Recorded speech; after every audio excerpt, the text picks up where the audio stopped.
Hello everyone, welcome back to O2S Academy YouTube channel. So we are doing our Polity Bite series जिसमें हम parliament chapter कर रहे हैं. आज का जो हमारा टॉपिक बेसिकली रहेगा that is mainly accounts of government, जो हम बार बार पढ़ते हैं, consolidated fund of India, contingency fund of India.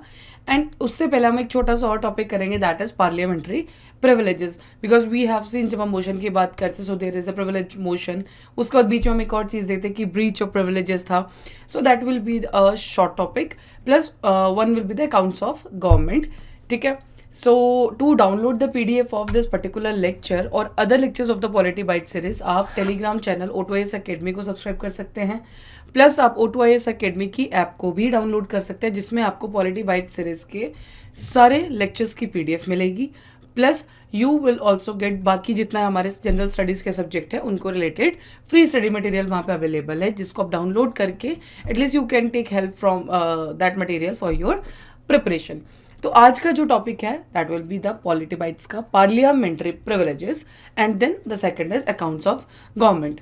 तो जब हम बात करेंगे कि what is this parliamentary privileges, तो पार्लियामेंट को क्या प्रिविलेज दी गई है, मतलब जो उसके मेंबर्स हैं, जो एक बार पार्लियामेंट को जो जब हमने बोलते हैं कि पार्लियामेंट बनाता कौन है, तो उन पर्टिकुलर जो कंपोजिशन देता है पार्लियामेंट, उस कंपोजिशन की क्या प्रिविलेजेस हैं. ठीक है. So that will B studied by us in today's lecture. बहुत छोटा सा टॉपिक है, so it will be a very crisp topic. Okay, so rights and immunities enjoyed by legislators so that they can effectively discharge their functions. हमने वही बोला कि जो एक पार्लियामेंट को बनाता है, जो उसके मेंबर्स हैं, जो लेजिस्लेटर्स हैं, जो पार्लियामेंट की कंपोजिशन है, उसको बेसिकली क्या हमने प्रिविलेजेस दिया, उसको बाकी लोगों से आप कैसे अलग करते हैं. जैसे अगर मैं एक कॉमन मैन हूँ, आप पार्लियामेंट के मेंबर हो, तो आप पे और मेरे की जो हमें मुझे बेसिक, मतलब आपको जो बेसिक या इम्पोर्टेंट जो आपको कुछ राइट्स दिए जाएंगे या कुछ आपके लिए फैसिलिटीज़ दी जाएंगी. In short privileges means facilities, कि आपको ऐसी कौन सी चीज़ें हैं जो आपको फैसिलिटीज़ दी जाएंगी जो आपको एक नॉर्मल इंसान से या नॉर्मल सिटीजन से अलग करता है. So, under these privileges, the members of parliament are exempted from any civil liability but not criminal liability. मतलब आपको civil liabilities से आपको थोड़ा सा छुटकारा दे दिया जाएगा, बट अगर आपने कोई क्रिमिनल उसमें किया तो उसमें आपके पास कोई भी प्रिविलेज नहीं होगी. ठीक है. Then the privileges are claimed only when the person is the member of the house. अगर उस पर्टिकुलर बॉक्स का मेंबर हो, फॉर एग्जाम्पल एक बॉक्स हमने दे दिया कि अगर आप इस रूम के अंदर हो तो आपको ये फैसिलिटीज़ दी जाएंगी, बट आप इसको एक मेंबरशिप की तरह समझे. जब हम कोई एक चीज़ की मेंबरशिप लेते हैं, जैसे अगर आजकल हम यूट्यूब की भी मेंबरशिप लेते हैं, तो उसमें हम क्या देखते हैं कि if you will take the membership of the या सब्सक्रिप्शन ऑफ द यूट्यूब, तो आपको क्या फ़ायदा होता है कि आपको वो एड्स वाला जो पार्ट है आप उससे बच जाते हो. ठीक है. But if you are not the subscription member, उसके मेंबर नहीं है, तो आपको वो एड्स देखनी पड़ती है. सो सेम कि अगर आपके पास पार्लियामेंट की मेंबरशिप है, आप उसके मेंबर हैं, तो आपके पास पर्टिकुलरली कुछ प्रिविलेजेस उसमें इंक्लूडेड होंगी. ठीक है. सो जस्ट आई थिंक ये एक रूम है, रूम के अंदर ये फैसिलिटीज है. If you enter that room, so automatically that will be the facilities will be provided to you. As soon as he और she ends to be member, the privileges are said to be called of same. अगर आप इस room से बाहर निकल गए तो privileges दोबारा से खत्म हो गई. यूट्यूब की सब्सक्रिप्शन अगर खत्म हो गई मीन्स जो आपके पास एड्स हो आपको वापस से देखनी पड़ेंगी. सो सोर्स ऑफ प्रिविलेजेस कहाँ से, सो वील स्टडी की कहाँ से प्रिविलेजेस या प्रिविलेजेस हमारे कॉन्स्टिट्यूशन में कहाँ मेंशन है. So these are the articles 105, 194, 122. इनको आप थोड़ा सा डिटेल में देख भी लेना, but see that's not important part. ये टॉपिक भी आपके ऐसा क्वेश्चन में तो नहीं होगा, but at least there should be a basic idea कि हाँ कौन सी प्रिविलेजेस है. कभी कभी क्या होता है कि आपको कंपैरिजन में दिया जाता है कि if someone is the MP, ठीक है, तो अगर उसने ये चीज़ कैसे no type of a case study ये चीज़ के, तो क्या ये चीज़ लीगली उस पर क्या एक्शन लिया जा सकता है. So there will be confusion. तो सबसे पहले हमने देखा कि सिविल केस में यू हैव द लायबिलिटीज, ठीक है, उसमें आपको एक्सेप्शंस मिल सकते हैं, but when it comes to the criminal तो उसमें आपके पास कोई भी ऐसी फैसिलिटी नहीं है. Next is parliament has not made any special law to exhaustively codify all the privileges. ठीक है. तो कहाँ से सोर्सेज हम बेसिकली निकालते हैं, कॉन्स्टिट्यूशन प्रोविजंस जो हमने ये देख लिया. Then various laws made by parliament, जो normal day to day business में जब पार्लियामेंट कुछ लॉज बनाती हैं उसमें भी कुछ प्रिविलेजेस डिफाइन कर दी जाती है. Rules of both the houses, parliamentary conventions के साथ, जुडिशियल इंटरप्रिटेशंस के साथ. जुडिशियरी ने अगर कोई फैसला लिया कि हाँ अगर आप मेंबर है तो आप इस चीज़ में आप इस पर्टिकुलर मेंबर को कुछ नहीं कर. So these are the sources. ठीक है. तो यहाँ पे आ गया कि article 105, 194 and 122. So basically what does the article 105 say? Deals with the privileges of the MP. So simple as that. Detail में अगर आपको पढ़ना है so you can study from the अब कॉन्स्टिट्यूशन अभी तो smart like we have very mini Android apps for the constitution. आप कोई भी एक ऐप ज़रूर अपने फ़ोन में डाउनलोड करके रखिएगा, because one you will see, because हमारी बुक्स में जो मेंशन होता है वो टॉपिक के रिलेटेड उस आर्टिकल में क्या मेंशन है वो होता है. So when you will download that app of the constitution, तो उसमें क्या होगा कि आपको डिटेल में दिया जाएगा. So will give a just brief reading to that, तो भी आपको क्लियर हो जाएगा कि हाँ क्या इस पर्टिकुलर आर्टिकल में मेंशन है. Do you seriously think article 105? हाँ, हमें पता लगे कि अगर 105 आएगा तो प्रिविलेजेस ऑफ एमपीज मेंशन है, बट उसका detail you should do at least एक बार तो आप रीडिंग दीजिए उसको. नेक्स्ट इज आर्टिकल 118 जो बोलता है parliament's authority to make rules to regulate its procedure and conduct of business. तो अथॉरिटी किसके पास है रूल्स बनाने के लिए? जो मैंने आपको सोर्स बताया वो अथॉरिटी है हमारे पार्लियामेंट के पास. ठीक है. Next is article 121. The members of the parliament are restricted from discussing the conduct of the जजेस of the supreme court and the high court. ठीक है. तो ये चीज़ आपको ध्यान रखनी है कि जब बात आएगी सुप्रीम कोर्ट या हाई कोर्ट के जजेस के बारे में डिस्कस करने के लिए, तो ये पावर हमारे पार्लियामेंट के पास नहीं है. So what does want this article is very very much important. कभी भी आपको ये पूछा जा सकता है कि आर्टिकल ऐसा कौन सा आर्टिकल है या पर्टिकुलर इस आर्टिकल में मेंशन है या नहीं है, ये कन्वेंशन है कि नहीं है कि आप सुप्रीम कोर्ट के जजेस के बारे में. हाँ, जो रिमूवल ऑफ सुप्रीम कोर्ट है वो एक अलग बात है जज. ठीक है, that is a different thing. But if two conduct के उसने ये जजमेंट ये दो जो भी अगर आपने कंडक्ट ऑफ द जज देखना है तो you don't have the power, means parliament don't have the power to discuss the same. Okay. So next is what are the individual privileges. कुछ इंडिविजुअल प्रिविलेजेस हैं जो हर एक मेंबर के पास है. अगर 5 मेंबर होंगे, ठीक है, तो इसके पास भी होंगी, इसके पास भी, इसके पास भी, इसके पास भी, इसके पास भी, मीन्स 5 के पास इंडिविजुअली ये पावर्स होंगी. So the first power is not liable for any speech in parliament. जबरदस्ती स्पीच के लिए वो लायबल नहीं है. Next is exempted from jury service when houses in session.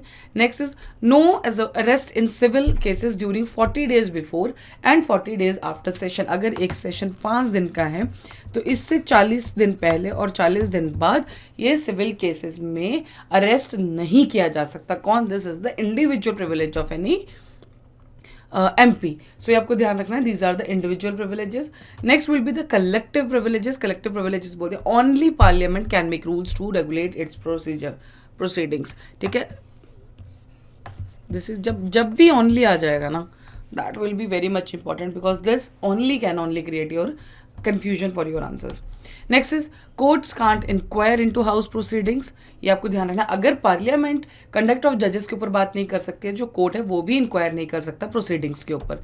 Next, can exclude strangers from proceedings. कोई बाहर का इंसान है वो देखना चाहता है, नॉर्मली लॉबी आपको पता है कि वहाँ पे अलाउड होता है, आप जाके दे सकते हैं. But if they want to exclude you तो वो कर सकते हैं. Reports, debates and proceedings and also the right to private orders from publishing the same. जो भी रिपोर्ट, डिबेट, कोई प्रोसीडिंग्स आई है तो अगर वो चाहते कि वो पब्लिश नहीं होगी तो they have the power to उसको भी रोकने का. Next is it can punish members as well outsiders for breach of its privileges और इट्स कंटेम्प्ट. इट कौन? मीन्स वो पार्लियामेंट के पास पावर है कि अगर किसी भी बाहर के इंसान ने प्रिविलेजेस को या पार्लियामेंट की कंटेम्प्ट, जो हमने कंटेम्प्ट का एक मतलब पढ़ा था, ठीक है, सो अगर वो चीज़ करते तो parliament have the power to give a punishment. Next is secret meet sitting. अगर आपको रखना है जिसमें कि कोई भी बाहर का इंसान नहीं होगा, so parliament has the power to conduct the same. Next will be it has the right to receive immediate information of the arrest, detention, conviction, imprisonment and release of a member. So ये था हमारा मतलब अगर कोई भी एक MP है या कोई मेंबर है, उसका डिटेंशन, अरेस्ट, कन्विक्शन के रिलेटेड, उसको इम्प्रिजनमेंट के रिलेटेड कुछ भी इन्फॉर्मेशन चाहिए, सो इमीडिएट इन्फॉर्मेशन का हक हमारी पार्लियामेंट के पास है. वो कह सकते हैं कि we want this information. So that's all about this छोटा सा topic that is our privileges. जिसमें आपको बेसिकली जो आपको याद रखना है वो 3-4 आर्टिकल्स थे कि पहली बात की प्रिविलेजेस की बात की किस में गई है. सो दैट इज 105. ठीक है, कि भैया ये प्रिविलेजेस है. कंडक्ट ऑफ जजेस की कि कोर्ट्स इंक्वायर नहीं कर सकती है, जजेस के बारे में जब बात नहीं करनी है तो जजेस के बारे में बात नहीं कर सकते, तो वो कौन सा है? आर्टिकल 121. तो ये छोटी छोटी चीज़ें थी जो आपको याद रखनी है. सो जो मेन टॉपिक जो कन्फ्यूजन क्रिएट करता है and for the day is the accounts of government. ठीक है, जब हम अकाउंट्स ऑफ गवर्नमेंट की बात करते हैं तो हम पढ़ते हैं consolidated fund of India, contingencies fund of India. तो बेसिकली ये वेरी कैसे करता है, इसमें फ़र्क क्या है, सो दैट वील सी. सो पहला है हमारा कंसोलिडेटेड फंड ऑफ इंडिया जो बात करता है हमारा आर्टिकल नंबर 266 के अंडर. ठीक है, सो It is a fund to which all receipts are credited and all payments are debited. As simple as that. Government की जब भी बात आएगी उसकी जितनी रिसीट्स आएंगी जो क्रेडिट होंगे प्लस जो पेमेंट्स उसको देनी है वो जो डेबिट होंगे that will B from the consolidated fund of India. Next is all revenues received by the government of India. Next all loans raised by the, अगर कोई रेवेन्यू उसने बनाया है, ठीक है, रेवेन्यू सब समझ, मान लो कोई कैपिटल है तो उसको कोई रेवेन्यू गवर्नमेंट ने जनरेट किया तो वो भी किस में क्रेडिट होगा, हमारे कंसोलिडेटेड फंड ऑफ इंडिया में. और अगर कोई लोन उठाया है, ठीक है, ट्रेजरी बिल से, बे ऑफ बंगाल, कहीं से भी कोई जो लोन रेज किया है हमारी गवर्नमेंट ने वो भी किस में क्रेडिट होगा, हमारे कंसोलिडेटेड फंड ऑफ इंडिया में. Next is all money received by the government in repayment of loans. मान लीजिए गवर्नमेंट ने किसी को लोन दिया था, मान लो गवर्नमेंट ने भूटान को लोन दिया तो भूटान से जो रीपेमेंट आएगी वो भी किस में आ जाएगा, हमारे कंसोलिडेटेड फंड ऑफ इंडिया में. All the legally authorise payments on behalf of the government of India are made out of this fund. जो लीगली हमारी पेमेंट्स होंगी वो भी कहाँ से जाएंगी, हमारी कंसोलिडेटेड फंड ऑफ इंडिया से. Parliamentary law legislative action is required for appropriation issued और drawn of funds from this account. मतलब नॉर्मली ऐसा नहीं जाएगा, जो हमारा पार्लियामेंट्री लॉ है उसको यूज चाहिए हमें इस पर्टिकुलर से कोई भी अमाउंट विड्रॉ करने के लिए. Next is public account of India, वो भी हमारे केस में आता है आर्टिकल नंबर 266 में. All other public money other than credited to the consolidated fund received और by on behalf of the government of India shall be the credited to public account of India. हमने पढ़ा loans, repayment of loan, सब कुछ पढ़ा, लेकिन उसके अलावा भी हमारा पब्लिक मनी है तो जो वो पब्लिक मनी है वो किस में जाएगा, that will be into a public accounts of India में. Next is includes provident fund deposits, judicial deposits, saving bank deposits, departmental deposits, remittances among others. I think this will be very much clear कि हाँ public account of India और हमारे consolidated fund of India में कहाँ फर्क है. जो भी हमारी प्रोविडेंट फंड के डिपॉजिट्स हैं, जो हमारी पीएफ्स आते हैं, जुडिशियल डिपॉजिट, सेविंग जो हमने अकाउंट्स बनाया गवर्नमेंट ऑफ इंडिया, ठीक है, आरबीआई ये वो, लेकिन ये सब चीज़ें हमारा किस में जाएगा, that is in our public account of India में. Next this account is operated by the executive action. ध्यान रखिएगा consolidated fund of India is from the legislative action, parliamentary law चाहिए उसके लिए, but when it comes to the public account of India it is operated by the executive action. Payment from this account are mostly in the nature of banking transactions. ठीक है, तो इसमें हम जब बोल रहे हैं पब्लिक का मनी है तो पब्लिक गवर्नमेंट के पास थोड़ा नहीं जाएगी कि हम लॉ बनाओ, बिल पास करो, ऐसा कुछ भी नहीं होगा ना. सो पब्लिक कैसे डील करती है मनी मैटर्स में, that is from our banking system. तो basically public account of India means banking transactions, in simple as that, याद रखने के लिए. Next is contingency fund of India. Article जो बोलता है that is 267. The constitution authorise the parliament to establish a contingency fund of India into which amounts determined by law are paid from time to time. एक article है 267 जो बोलता है कि parliament को एक कंटिजेंसी फंड ऑफ इंडिया बनाना है जिसमें एक जो अमाउंट टाइम से लेके पार्लियामेंट बनाती रहती है कहीं से भी आता है तो उसको उसके लिए एक अलग से फंड चाहिए. So basically the parliament enacted the contingency fund of India act in 1950 में ही आया था. This fund is placed at the disposal of the president, ये ध्यान रखिएगा, and he can make advances out of it to meet unforeseen expenditure pending its authorisation by the parliament. इससे president इसका जो विड्रॉल है इसमें से फंड के लिए कोई भी ऐसा एक्सपेंडिचर आ जाए जो पहले नहीं सोचा गया था, जो प्लान नहीं था, ठीक है, उस चीज़ के लिए अगर उसको बजट चाहिए, उसके लिए पैसा चाहिए तो कौन कर सकता है, प्रेसिडेंट कर सकता है, but the thing is approve उसको फिर भी कौन करेगा, लास्ट में parliament. The fund is held by the finance secretary on the behalf of the president. Next is similar to the public account of India, it is also operated by the executive action. तो अभी तक आपको एक बात समझ आई कि only जो हमारा consolidated fund है that is held by legislative action. ठीक है, बाकी जो दोनों है that is from executive action. ठीक है, so these are the 3 types of accounts. Next is हमारा एक कुछ हम टर्म देखते हैं that is charged expenditure. What does this mean? Expenditure charge upon the consolidated fund of India. This charge expenditure is non votable, ये ध्यान रखिएगा, by the parliament. It can only be discussed by the parliament. Expenditure made from the consolidated fund of India, this type expenditure has to be voted by the parliament. तो charged upon मतलब इसके ये non votable है, ठीक है, कोई और ये सिर्फ पार्लियामेंट में ही डिस्कस होगा. और एक आता है चार्ज्ड एक्सपेंडिचर, एक आता है expenditure made from the consolidated. ये 2 अलग चीजें हैं. जो चार्ज्ड है उसके वो that is non votable, but made from the consolidated fund it has to be voted by the parliament. So these are the two terms जो हम बहुत बार यूज़ करते हैं कि दिस पर्टिकुलर जब हम कुछ सैलरीज की बात करते हैं हमारे तो बोलते हैं charge from the consolidated fund of India. इसका मतलब इसमें आपको वोट नहीं करानी पड़ेगी पार्लियामेंट के कि हाँ जी ये हमने सैलरी दे के ना दे. So that is charge upon the consolidated fund of India. But when it is made from this particular expenditure made from the consolidated fund of India, तो that has to be voted by the members of the parliament. Okay, so now we'll see 2-3 questions. The Constitution of India does not mention parliamentary privileges specifically in any article. ठीक है, तो अभी हमने पढ़ा इतने articles में, of course this is wrong. तो ये तो गलत, ये भी गलत. There may be contempt of the house without committing a breach of the privilege. Of course ऐसा हो सकता है कि हाउस को कंटेम्प्ट किया जाए जिसमें प्रिविलेज नहीं, और भी काफ़ी चीज़ें हैं जिसमें कंटेम्प्ट ऑफ हाउस होता है. ठीक है, so this is correct. So answer will be B. Next, which of the following statement is correct? Parliamentary privileges do not extend to Attorney General. Parliamentary privileges extend to President. Freedom of speech in Parliament is a collective privilege. All of the above. इसमें which of the following statement is correct? तो हमने इसमें देखा था कि freedom of speech. अब जो extend to President हमने President के लिए देख लिया था कि कौन सी special powers है. इसमें बोला था Parliament privilege do not extend to the Attorney General. क्यों नहीं होता? Of course he is also the, इनको भी मिलता है. So the answer will be simple as C. Freedom of speech in Parliament is a collective privilege. So answer will be C.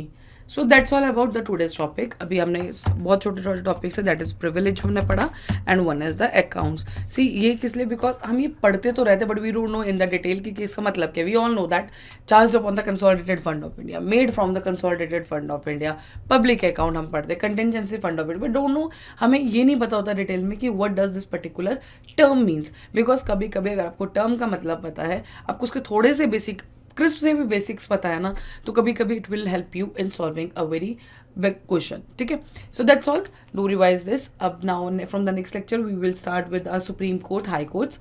ठीक है, अब we will start with the, पहले हम पढ़ेंगे यूनियन, देन हम पढ़ेंगे state. Means next lecture will be of the supreme court and then it will be of the high court. सो ऐसे अब चीज़ें चलाएंगे because we have totally covered with the parliament का. ठीक है, then we have also covered the governor. Last lecture आपने governor का देखा. उससे क्या है, अभी now state executive, parliament, union executive, ये सब चीज़ें हमारी खत्म हो गया. अब हमारे पास बची हैं बॉडीज दैट विल कवर सेमिलेंटली, मतलब सुप्रीम कोर्ट का लेक्चर देन हाई कोर्ट. इससे क्या होगा, you will get clear with the कि हाँ जी दोनों में क्या. क्योंकि मैंने आपको पहले भी जब हमने प्रेसिडेंट और गवर्नर कहा था उसमें मैंने एक चीज़ कही थी कि the difference will be only of the articles, और एक दो एक्स्ट्रा पॉइंट्स होते हैं. ठीक है, so that's all about the today's lecture. Thank you so much. Do download the O2S Academy app and वहाँ से PDF डाउनलोड कीजिए एंड इसको रिवाइज कीजिए. Thank you so much.